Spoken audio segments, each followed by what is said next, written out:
Infunirayo Coca-Cola, onfunireyo amata, onfunireyo n'ennyaanya, ngamba gwe ayina ekizibu ky'enkyakya.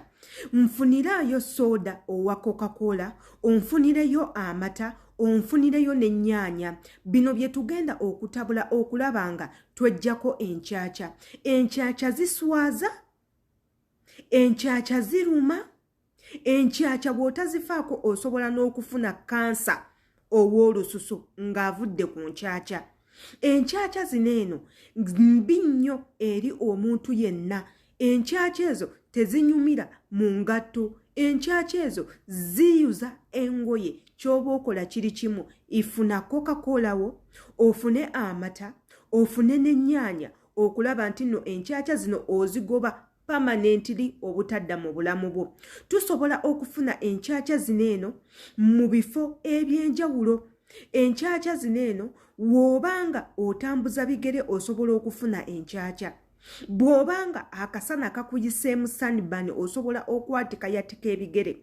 Abamu ku mmwe sukaali yabaleetera enkyakya, wabula abalala munnange zibeera infections ne zikuleetera enkyakya. Tugenda kikola tutya? Wano ku YouTube channel yaffe eno, gw'atannaba ku viewinga video eno, sooka obeere nga osubscribinga ekigambo wekiri subscribe, wabula ng'ateera akade akabeerawo waggulu nako tokeerabira kakulu nnyo.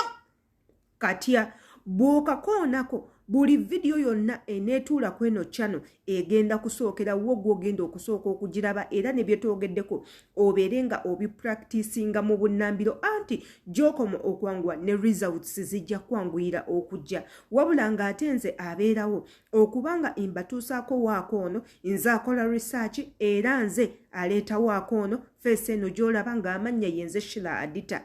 Nkusaba onneekuumireko, mbuulira gy'oyimiridde, gy'otudde okundaba ku screen yo, mbeere nga nkutumirako komenti ng'erinnya lyawo wansi, ombuulire gy'obeera, nja kutumirako ennaku ezijja awo oba ebiseera ebijja mu maaso. Eno video ngikoledde mmwe abalina ekizibu ky'enkyakya, enkyakya nga zikumazeeko emirembe, enkyakya nga zikukwata mu ngalo oba ku bigere wansi mu ntobo. Enkyakya ezo ziruma bw'oba tuzifuddeeko, otuuka ekiseera nga buli w'otambula enkyakya ezo zikuluma obanga eyeekosa. Otuuka ekiseera enkyakya ezo ne zikuleetera obulwadde, n'ofuna foot infections oba n'ofuna skin cancer ng'avudde ku nkyakya. Enkyakya ebizireeta bingi, ebiseera ebisinga abamu bagamba w'otambuza ebigere ofuna enkyakya. Okulima ennyo okuleeta enkyakya. Chemicals zireeta enkyakya, woba ozikuttemu obanga ozirinyeemu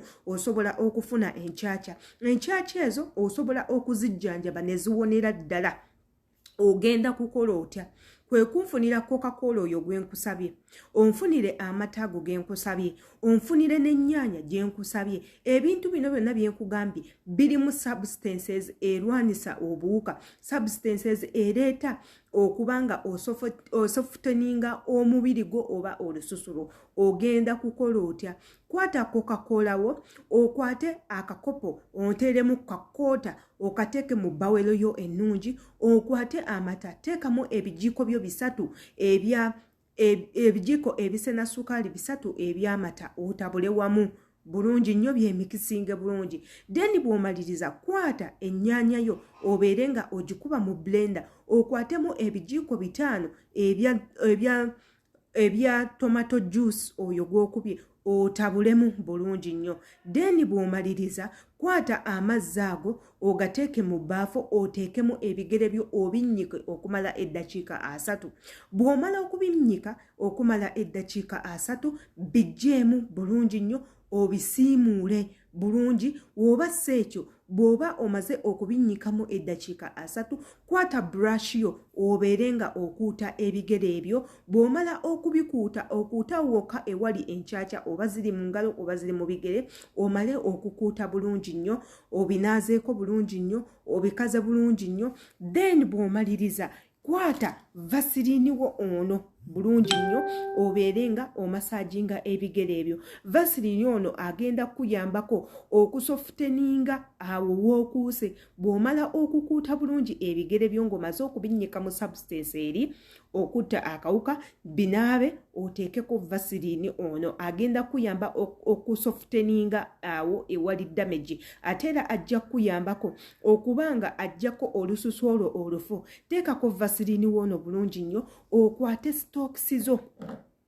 Kwata stokes oyambale bulungi oba seekyo osooke okwate akaveera akeeru ozingemu ebigere ebyo bulungi nnyo obyambalire mu stokes. Kino kikole buli lunaku mu wiiki 3 zokka bweziti ogenda kubanga toyina nkyakya. Mu wiiki 3 zokka bweziti ogenda kubanga enkyakya z'omungalo ozigobye n'enkyakya z'omu bigere ozigobye. Amanya yenze Shila Adita, commenting awo wansi video eno oba oyina ky'ogifunyeemu giweeko munno, ate era tewerabira subscribinga wabula n'akapeesa akali awo oba akade tokeerabira kakonemu buli video eneetuula ku neeno egenda sookerawo. Imbaagala nnyo.